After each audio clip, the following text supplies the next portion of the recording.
अभी मैं बैठूंगा दुबई पुलिस की इस कार में जिसका नाम है मैक्लेरन आर्टूरा। 12 लाख दिरहम इसकी प्राइस है और ये पाकिस्तानी रुपए बनते हैं तकरीबन 9 करोड़ 36 लाख रुपए।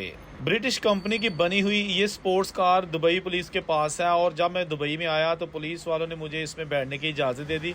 बहुत ही अच्छा एक्सपीरियंस, बड़ी ज़बरदस्त स्पोर्ट्स कार जो कि अभी आप देख रहे हैं। दुबई एयर शो में शिरकत के लिए जब मैं यहाँ पर पहुँचा तो बहुत ही प्रोटोकॉल के साथ यहाँ पर कवरेज करने को मिली।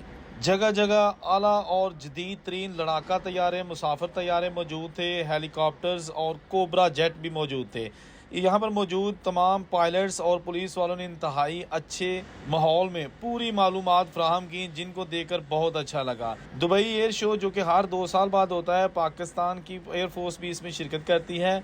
इस बार भी पाक फ़ज़ाइया के लड़ाका तैयारे यहाँ पे मौजूद हैं।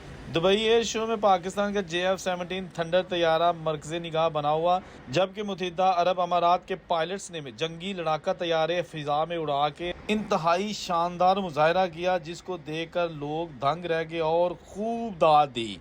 ये आप देख सकते हैं ये तैयारा।